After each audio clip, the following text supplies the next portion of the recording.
아버지, 오늘도 생명 주시고 생명 안에서 삼위 하나님 안에 거하며 그 삼위 하나님의 영원한 기쁨 안에 참여하게 하시니 감사합니다. 아담 안에서 이 땅에 와서 헛된 것을 구하며 비참하게 살던 우리를 위해 아들을 보내주시고 십자가에 내어주심으로 아버지의 사랑을 확증해 주셨습니다. 허물과 죄로 진멸되어 마땅한 우리를 그리스도 예수 안에서 그리스도와 함께 살리시고 하늘에 앉히셨습니다. 오늘도 벌받은 것 외에는 받을 것이 없는 자들에게 베푸신 은혜 안에서 아들로 계시하는 아버지의 영광을 보고 내적 삼위 하나님의 페리콜리시스에 함께하며 할로마이하는 복된 예배, 복된 주일 되게 하여 주옵소서. 아버지, 이제 다음 주간에 요르단과 이집트 사역이 진행됩니다. 오늘도 성령 안에서 잘 준비되어지게 하시고 복음이 선포될 때 생명의 역사가 일어나기를 간절히 기도합니다. 이 시간 두렵고 떨림으로 아버지 앞에 나아가 영과 진리로 예배하며 말씀을 듣습니다. 전하는 이와 듣는 이들이 한 마음 한 성령 안에서 듣게 하시고 하늘의 기쁨으로 충만케 하여 주옵소서. 아멘. 감사드리며 예수 그리스도 이름으로 기도드립니다. 아멘. 오늘 본문 말씀은 사무엘하 17장입니다. 17장 15절에서 마지막 29절까지 말씀. 사무엘하 17장입니다. 15절에서 29절까지 말씀을 한 절씩 우리가 교독하시겠습니다. 이에 후세가 사독과 아비아달 두 제사장에게 이르되 아히도벨이 압살롬과 이스라엘 장로들에게 이러이러하게 계략을 세웠고 나도 이러이러하게 계략을 세웠으니 이제 너희는 빨리 사람을 보내 다윗에게 전하기를 오늘 밤에 광야 나루터에서 자지 말고 아무쪼록 건너가소서 하라. 혹시 왕과 그를 따르는 모든 백성이 몰살까 하노라 하니라. 그때 요나단과 아히마스가 사람이 볼까 두려워하여 감히 성에 들어가지 못하고 에르노겔 가에 머물고 어떤 여종은 그들에게 나와서 말하고 그들은 가서 다윗 왕에게 알리더니 한 청년이 그들을 보고 압살롬에게 알린지라. 그 두 사람이 빨리 달려서 하울임 어떤 사람의 집으로 들어가서 그의 길에 있는 우물 속으로 내려가더니 그 집 여인이 덮을 것을 가져다가 우물 아귀를 덮고 찌은 곡식을 그 위에 널매 전혀 알지 못하더라. 압살롬의 종들이 그 집에 와서 여인에게 묻되 아히마스와 요나단이 어디 있느냐 하니 여인이 그들에게 이르되 그들이 시내를 건너가더라 하니 그들이 찾아도 만나지 못하고 예루살렘으로 돌아가니라. 그들이 간 후에 두 사람이 우물에서 올라와서 다윗 왕에게 가서 다윗 왕에게 말하여 이르되 당신들은 일어나 빨리 물을 건너가소서. 아히도벨이 당신들을 해하려고 이러이러하게 계략을 세웠나이다. 다윗이 일어나 모든 백성과 함께 요단을 건널세 새벽까지 한 사람도 요단을 건너지 못한 자가 없었더라. 아히도벨이 자기 계략이 시행되지 못함을 보고 나귀의 한 장을 지우고 일어나 고향으로 돌아가 자기 집에 이르러 집을 정리하고 스스로 목매어 죽음에 그의 조상의 묘에 장사되니라. 이에 다윗은 마하나임에 이르고 압살롬은 이스라엘 사람과 함께 요단을 건너니라. 압살롬이 아마사로 요압을 대신하여 군주위관으로 삼으니라. 아마사는 이스라엘 사람 이드라라 하는 자의 아들이라. 이드라가 나하스의 딸 아비갈과 동침하여 그를 낳았으며 아비갈은 요압의 어머니 수리아의 동생이더라.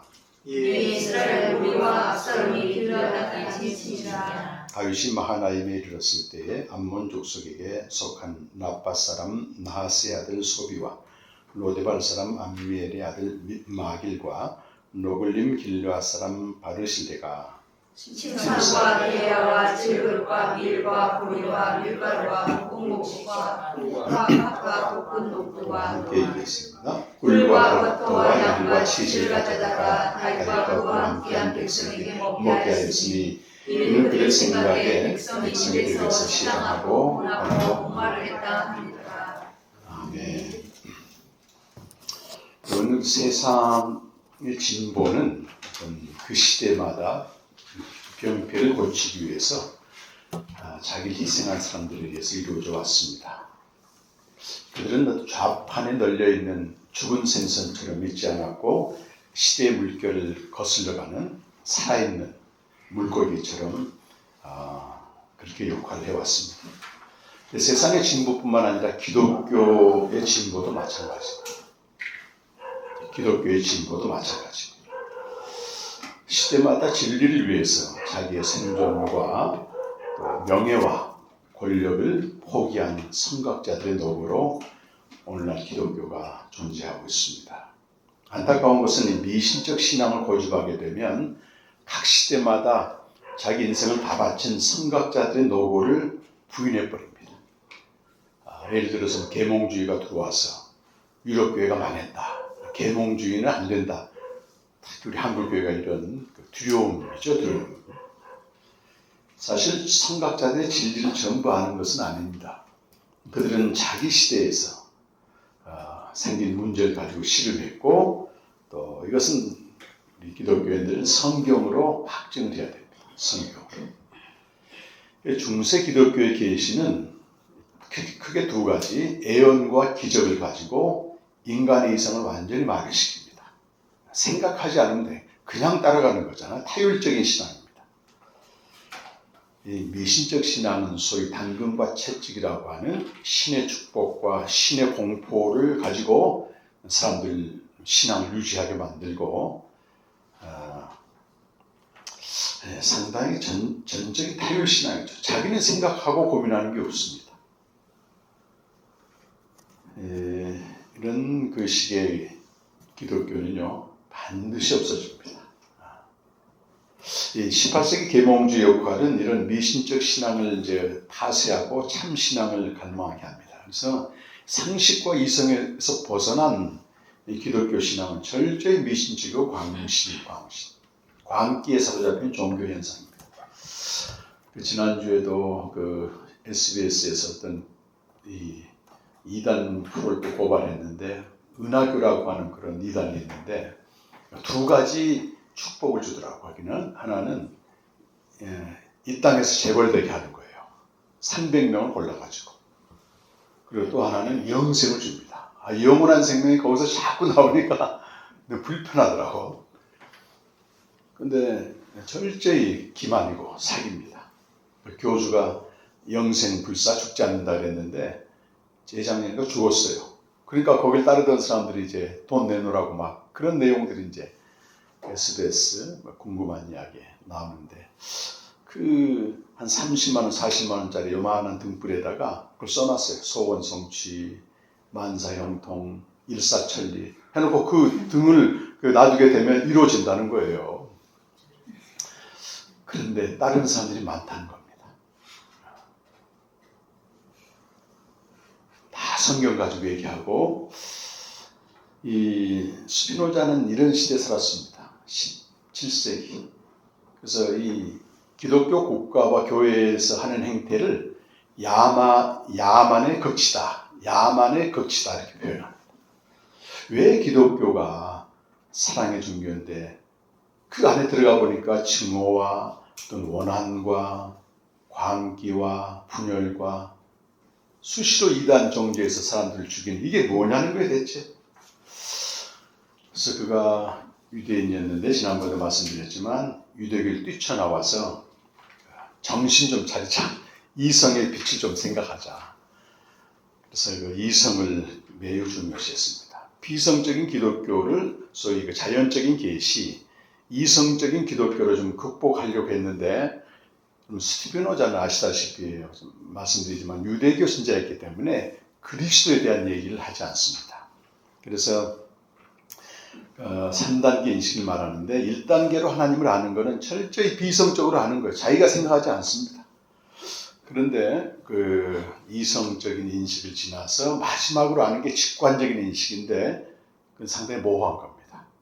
3단계에 와서 이제 칼바르탄 이런 사람들이 그리스도를 통한 계시를 말하고 사도 바울은 일찍이 에베소 1장 17절 18절에서 하나님의 지혜와 계시함을 너희에게 주사 하나님을 알게 하시고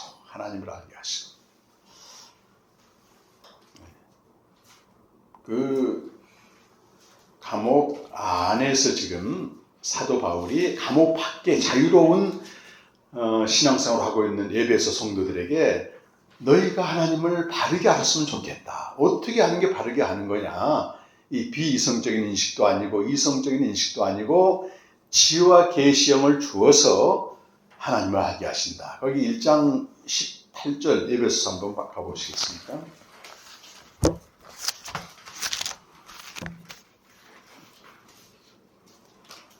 1장 17절에는 우리 주 예수 그리스도의 하나님 영광이 아버지께서 지혜와 계시형을 너에게 주사 하나님을 알게 하시고 해놓고 18절에 뭐라고 되어 있냐면 그 지혜와 계시형이 임하게 되면 너희 마음 눈을 밝히사 이렇게 되어 있잖아요. 근데 여기 마음이란 말이 번역이 정확하지 않습니다.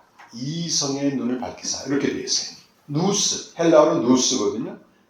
그래서 그 헬라에서 누스는 인간의 이성을 말하는데 지혜와 계시형으로 신적인 이성, 하나님이 이성을 확 열어주게 되면 참 하나님을 알게 된다. 그런 뜻입니다.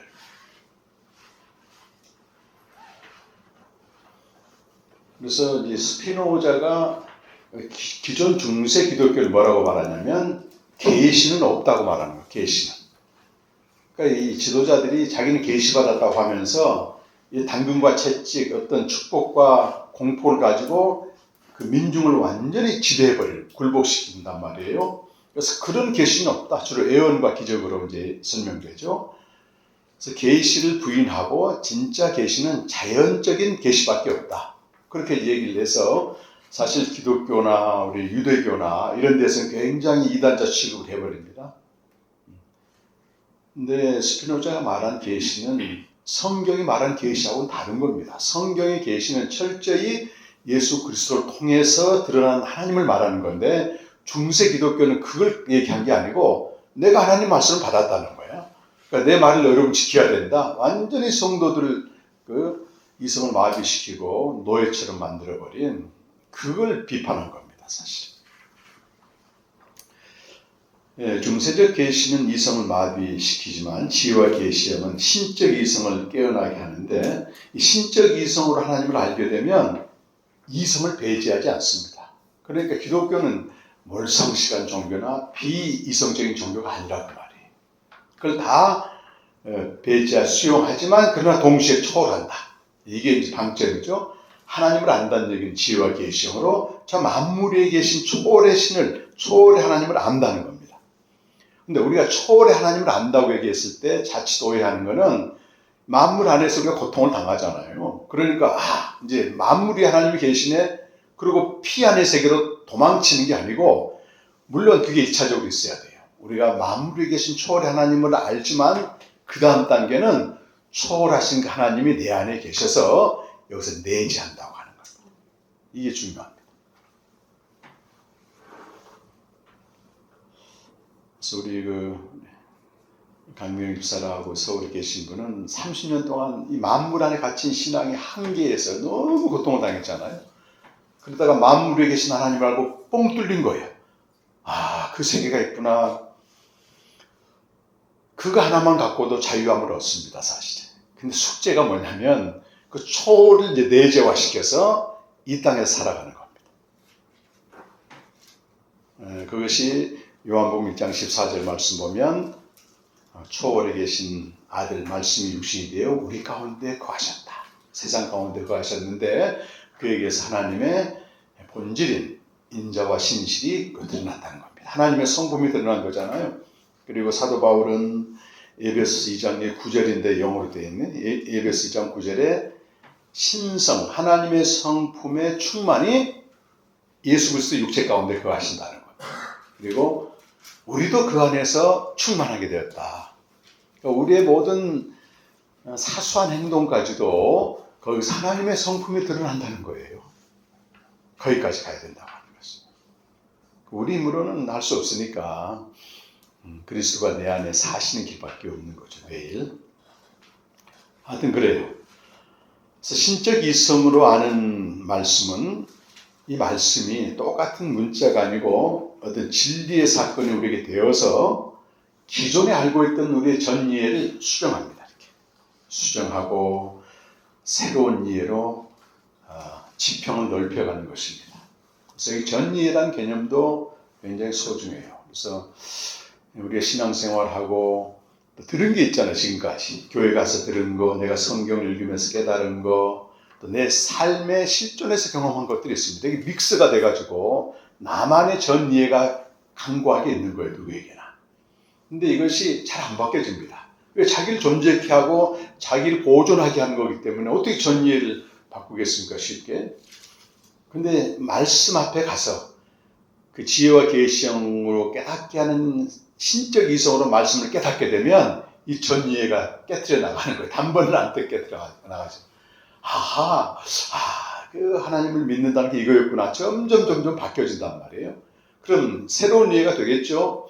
새로운 이해가 되면 다른 사람들을 대할 때 달라지는 것입니다. 달라지는 것입니다. 그 지평이라고 하면 넓어진다는 거잖아요.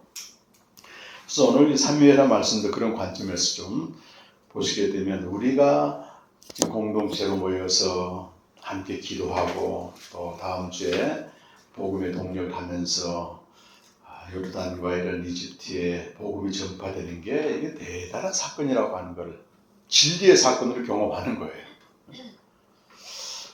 이 압살롬이 반역하고 다윗이 도피한 내용이 16장부터 쭉 좀 길게 보면 14장부터 반역의 씨앗이 있었고 원래 이스라엘 왕은 세상 왕과 다릅니다. 이스라엘 왕은 언약 백성의 왕이기 때문에 하나님의 대리자예요. 자기에게 원인이 있지 않습니다.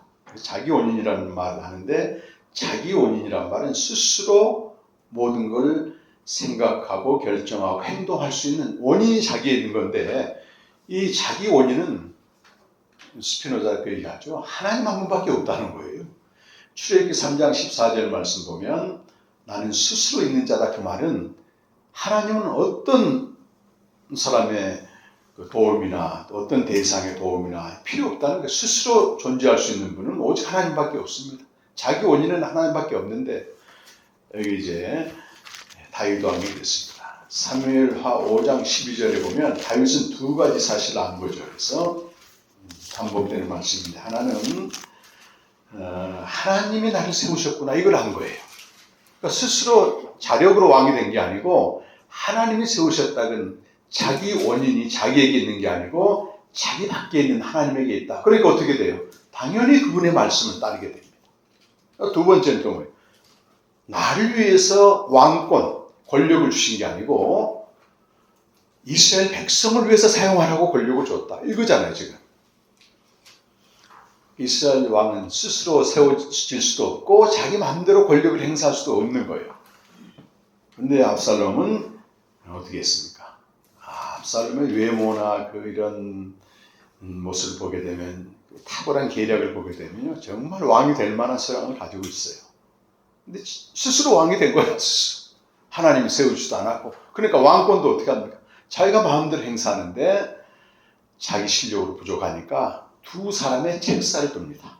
한 사람이 아히도벨이고 또 한 사람은 후세라는 사람인데 아히도벨은 아히도벨도 좀 생각하려면 시간이 긴데 어떤 사람이 아히도벨이 16장 여러분 23절에 한번 가보시면 아히도벨이 어떤 사람인가 나오고 있어요. 아히도벨이 베푸는 계략은 사람이 하나님께 물어서 받은 말씀과 같다. 그러니까 아히도벨이 어떤 계략을 딱 얘기하면 하나님께 받은 것과 같은 권위와 효력이 나타난다고 하는 겁니다. 이거는 이스라엘 백성뿐만 아니라 압살롬, 다윗에게 다 해당되는 말이에요. 제가 공명 같은 사람이지 유비에게. 그러니까 압살롬은 하나님의 음성은 못 들었지만 이 탁월한 전략가인 아히도벨이 있었기 때문에 당당했던 거예요. 근데 옆에 있던 후사는 누구냐면 원래 다윗의 친구였는데 다윗과 함께 이제 도피길에 갔을 때 다윗이 너는 나와 함께 하지 말고 예루살렘에 가가지고 압살롬을 왕으로 섬겨라. 그러면서 아히도벨의 계략을 파해라. 그런 임무를 보여줬어요. 그러니까 지금 후세는 압살롬의 책사지만 사실은 다윗의 비밀 책사라. 왕이 딱 되었을 때 이 아히도벨에게 묻습니다. 내가 어떻게 하면 좋겠습니까? 이 계략을 물으니까 아히도벨이 두 가지 대단한 계략을 제시해요. 하나가 선왕, 아버지지. 후궁 10명을 지금 남겨놨는데 그걸 다 동침하라는 거예요. 이건 아버지에 대한 치욕적인 범죄이지만 한편으로는 왕권이 자기에게 왔다고 하는, 당신은 그러거든요. 선왕의 규방을 점령함으로써 내가 왕이라고 하는 정통성을 부여하는 거예요. 대단한 무략입니다. 이걸 그대로 이행했다고 저기 압살롬이 두 번째 또 무슨 계략을 베푸냐면 도망가고 있는 다윗을 당장 죽이라는 거예요. 왕이 나설 것 없이 내가 12,000명 군사 데리고 가서 단칼에 죽일 텐데 왕만 죽이면 그 밑에 있는 백성들이 다 우리에게 돌아온다. 다윗이 아히도벨의 계략은요, 어떤 대표 군사죠. 챔피언을 등장시켜서 다윗과 골리앗처럼 하기 때문에 굉장히 바른 거고, 일단은 백성들을 죽이지 않는 거예요. 희생시키지 않는 거. 기가 막힌 계략을 딱 베풀었는데 갑자기 압살롬이 그러지 말고 후세의 계략도 좀 들어보자 했더니 후세가 그 반대 얘기를 하는 겁니다. 내가 다윗의 친구로서 다윗에 대해서 너무 잘 알고 있는데 다윗은 만만한 상대가 아니다. 그러니까 그를 이기려면 온 이스라엘 백성을 다 동원해가지고 왕이 직접 나가라. 그런데 이상하게도요, 이 압살롬과 신하들이요 후세의 계략을 더 좋게 여긴 거야. 그게 오늘 읽기 직전에 14절 말씀인데요. 압살롬과 오늘 이스라엘 사람들이 이르되 아렉 사람 후세의 계략이 아히도벨의 계략보다 낫다 하니, 그 이유가 뒤에 나와요. 이는 여호와께서 압살롬에게 화를 내리게 하사 아히도벨의 좋은 계략을 물리치라고 명령하셨다. 이 아히도벨이 좋은 계략을 하는 거예요. 좋은 계략인데 자기 무덤을 파는 거지 뭐. 그러니까 인간이 아무리 날고 기어도 그 뒤에 위에 누가 계시다는 거예요. 사람이 자기 마음으로 계획할지라도 그걸 이루시는 분은 하나님이다. 자기의 유한성, 나의 자기 원인이 하나님 내 밖에 있다고 하는 걸 알지 못하는 사람들은 자기 계략이 최고인 줄 압니다. 사실은 번번이 패합니다. 먼저 한번 봅시다. 우리 23절 말씀 아까 읽었는데, 아히도벨이 자기 계략이 시행되지 못함을 보고 나귀 한 장을 지우고 일어나 고향으로 돌아가 자기 집에 이르러 집을 정리하고 스스로 목매어 죽음에 그의 조상의 묘에 장사되. 이것이 이제 신적인 계략을 가지고 있었는데 그것이 좌절됐을 때 오는 마지막 기도라고 하는 것입니다. 이때라도 아히도벨이 내가 여기서 살며 기동하며 존재하는 것이 내가 아니구나 하는 걸 알았을 때는 돌이킬 텐데 끝까지 내 삶의 주인이 나라고 하는, 거기에 이제 스스로 빠졌던 거예요. 그래서 사도행전 17장 23절에 보면 하나님이 모든 사람에게 생명과 호흡과 만물을 다 주셨다고 말씀하고 있고, 17장 28절에서는 우리가 하나님을 힘입어 살며 움직이며 존재하느니라고 되어 있어요. 그러니까 모든 인간의 자기 원인은 자기에게 있는 게 아니고 하나님에게 있다는 겁니다. 언제든지 거두어 가시는 거예요. 지난 목요일 날 우리 이제 목사님들 교제 모임에서 75세 되신 여자 목사님이 우리 캠프에도 작년 연말에 잠깐 하러 오셨는데 이 목사님이 요양원에서 이제 나이 드신 분 돌보기도 하고 그 일을 하는데, 자기하고 동갑내기 아니구나. 이 목사님 76세고 또 대표 되시는 대표 원장이 75세 여자분인데 목사님이시고. 근데 지난주에 그런 일이 있었다는 거예요. 지난주에 자기가 잘 돌보던 환자 한 명이 멀쩡했는데 세상 떠났다는 거예요. 내가 편안하게 세상 떠났대요. 근데 대표 원장님이 오셨을 거 아니에요. 와가지고 어제 나랑 같이 밥 먹었는데 왜 갑자기 세상 떠났지 막 이러더라는 거야. 근데 그날부터 딱 이틀 후에 그 대표 원장이 세상을 떠난 거예요. 근데 지병은 좀 있었다고 하더라고.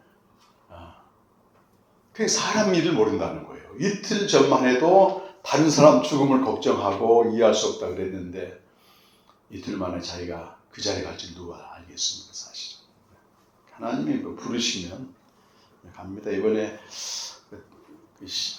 텍사스에 있는 달라스에서 총기 사고 나가지고 근데 그 희생당한 한국인이 너무 괜찮은 한국인이더라고.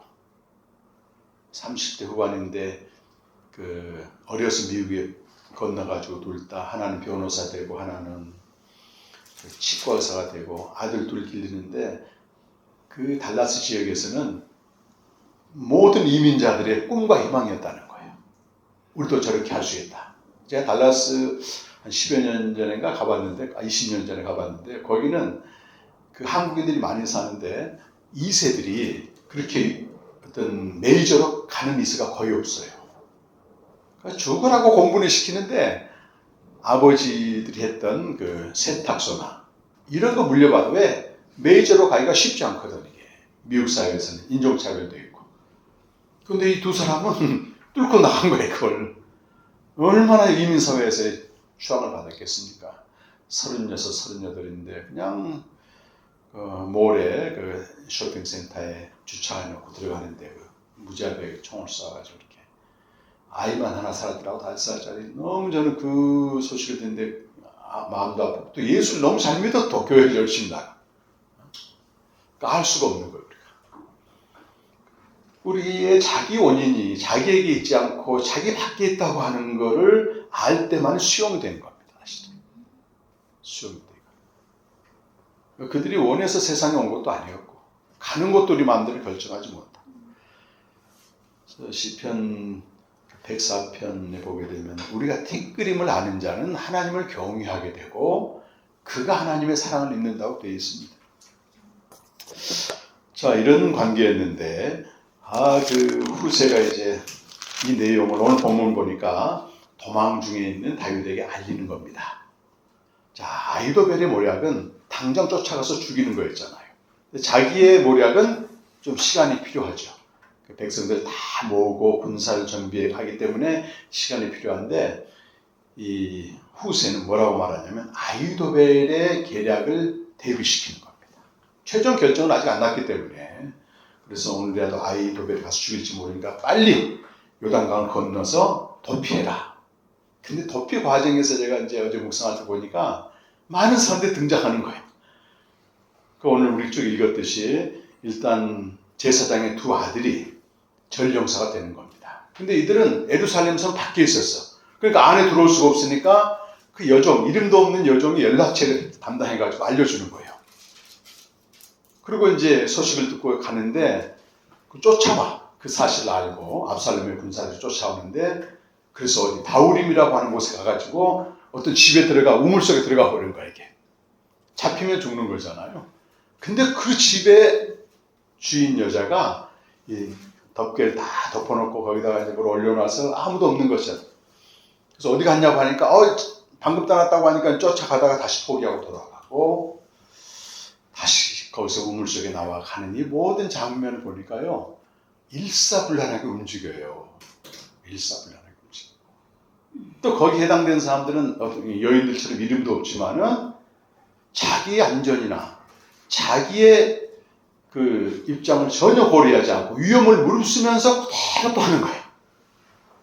이 부분이 영화 필름처럼 쫙 다가서는데요. 야, 다윗의 나라가 하나님의 나라인데 그 나라를 위해서 하나님이 모든 감독을 다 하시더라고. 이건 역할, 배역들이야, 배역들. 그리고 겨우 이제 마하남이라고 하는 군사들 끌고 이제 갔더니 오늘 보면 보니까 거기에 세 사람이 탁 준비하고 있는 거예요. 그리고 가구, 이런 침상 다 준비하고 또 생필품 다 준비하고 또 뭐 준비. 넘치도록 식량을 가져오는 겁니다. 요단 동편에 갔더니. 어떻게 알았어? 다윗이. 이 세 사람들은 이스라엘 백성도 아니에요. 암몬 사람이고 길르앗 사람이잖아요. 제가 이걸 보면서요. 생각을 해봤습니다. 어제 제 아내하고도 나누면서 어떻게 혁명에서 성공한 승리자를 따라가야지 지금 도피하면서 언제 죽을지 모르는 다윗을 위해서 다 희생하는가 이런 생각이 막 든 거예요. 하나님의 감동이 아니면 안 되겠구나. 그리고 그들은 다윗이 왕이 된다고 하는 걸 또 왕임을 확실히 믿은 거예요. 확실히.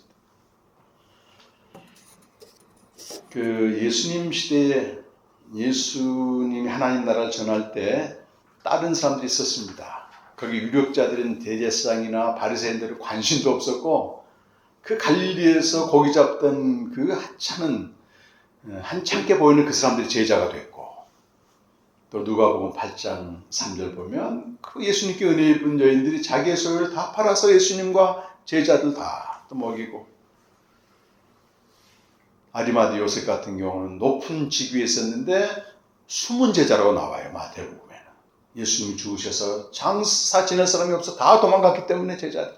근데 딱 거기에 아리마대 요셉이 나타나서 장례를 치르고 또 예수님이 입성하실 때 예루살렘 성에 입성하실 때 나귀 주인이 나귀를 내놓고 또 다락방 준비하고 이 모든 것들이 배후에서 하나님이 다 감독 역할을 하시면서 그의 나라를 위해서 일하시는 걸 봤습니다. 예수님 따르는 것도 쉽지 않습니다, 여러분. 고난을 감수하잖아요, 고난을 감수했습니다. 세상 영광이 아니고 예수의 순환과 죽음의 길 따라갔는데 예수님은 만왕의 왕이 되시고 만주의 주가 되십니다.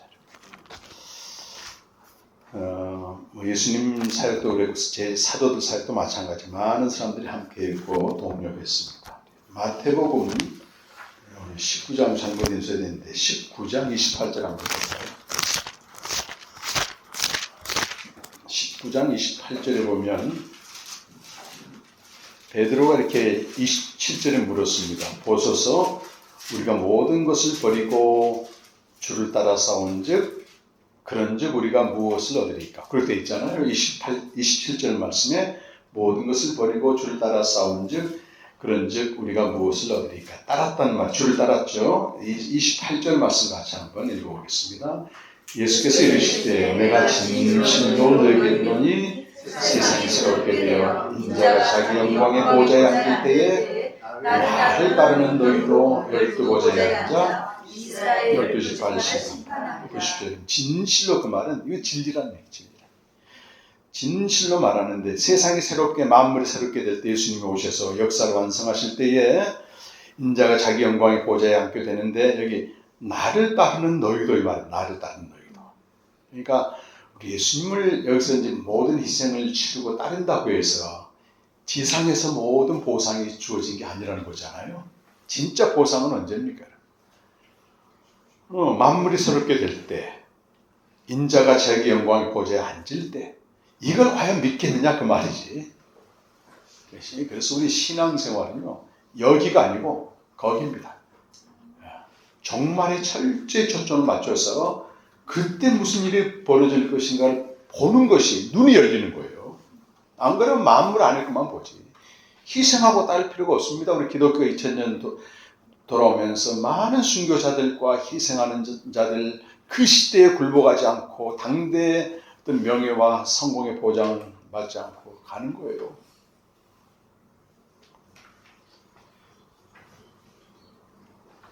그때가 온다는 것입니다. 그 종말을 믿으며 결코 떼지 않는 주일에 수고하는 복음의 동력자들은 정말로 복됩니다.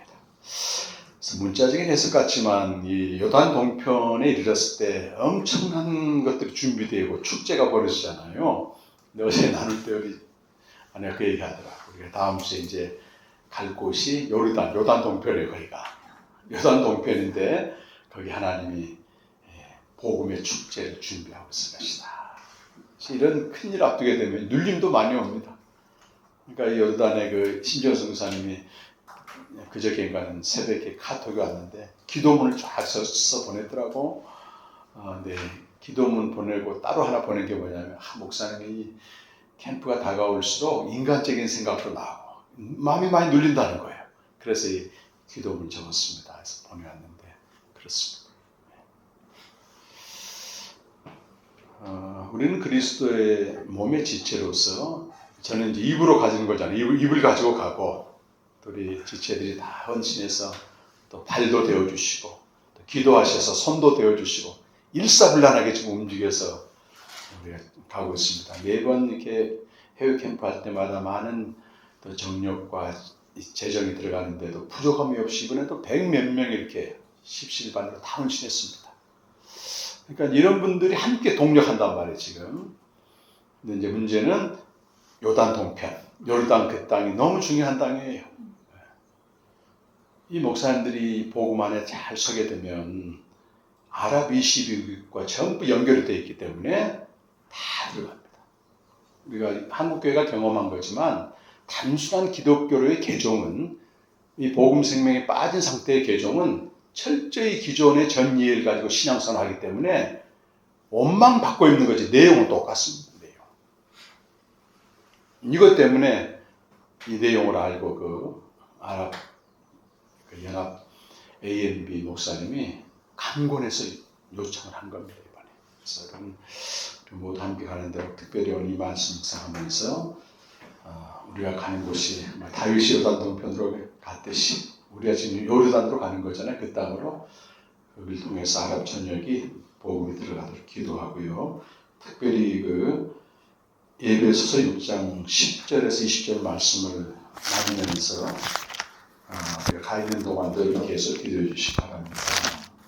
에베소서 6장 10절에서 20절 말씀인데 우리 어떻게 살 것인가 그 마지막 결론을 구원받은 자들이 어떻게 살 것인가에 대한 결론인데 11절에 보면 마귀의 계략을 대적하라. 아이도벨의 계략이 있고 후세의 계략이 있는데 그 배후의 인간의 계략은 전부 마귀의 계략입니다. 대적하기 위해서 하나님의 전신 갑주를 입으라. 12절 보면 우리의 싸움은 사람을 상대하는 게 아니고 보이지 않는 어둠의 영들이라고 하는 거. 저는 목사님 두 분과 처음으로 이렇게 해외 사회로 동역하는데 같이 동역하다 보면 또 인간적인 일도 생길 거 아니겠습니까? 모든 것이 영적인 일이라고 하는 걸 또 깨닫게 되고 13절 이하에 보게 되면 이제 하나님의 전신 갑주가 쭉 열거가 되고 18절 보면 마지막으로는 모든 기도와 간구를 하고 성령 안에서 기도하라. 깨어 기도하기를 항상 힘쓰라. 성도를 수고하라 하고 19절과 20절은 복음 선포자를 위한 기도입니다. 같이 한번 읽어보겠습니다. 또 나를 위하여 구할 것은 내게 말씀을 주사 나로 입을 열어 복음의 비밀을 담대히 알게 하옵소서 할 것이니 이 일을 위하여 내가 세상 스승의 사실이 된 것은 나로 이 일에 당연히 할 말을 담대히 하게 하십니다. 이 요르단 현지 목회자들 또 요르단 선교사님들 한인들도 그 전에 이틀 동안 하게 되고 이집트로 넘어가서 한 40여 명 한인 선교사 대상을 하는데 그때마다 말씀을 주셔서 복음의 비밀을 담대히 전하고 그들이 깨달을 수 있도록 계속 기도해 주시기 바랍니다. 복음을 회방하는 마귀의 계략을 대적하고 하나님의 전신 갑주를 입고 충성하고 여러분 종말을 알고 복음을 해서 동역하는 것은 여기서는 그걸 대단해 보이지 않는데 하늘나라에서는 엄청난 특권입니다. 특권. 너무 저도 한 몸의 지체가 되어서 파송받아 너무 감사하고 모든 영광을 주님께 돌리면서 주님 이 자식을 기대하십시다. 함께 한번 기도했으면 좋겠습니다. 신앙은 비성적인 그런 게 아닙니다. 전혀. 지혜와 계시를 통해서 하나님을 바르게 하는 것이 정말 관건입니다. 그리고 우리가 매일 주님과 교제하면서 아침마다 말씀 앞에 나가 이거는요 좌판에 있는 죽은 생선으로 사는 게 아니고 이 세대를 거슬러서 정말 살아있는 신앙이거든요. 감사도 감격 속에서 해야 됩니다.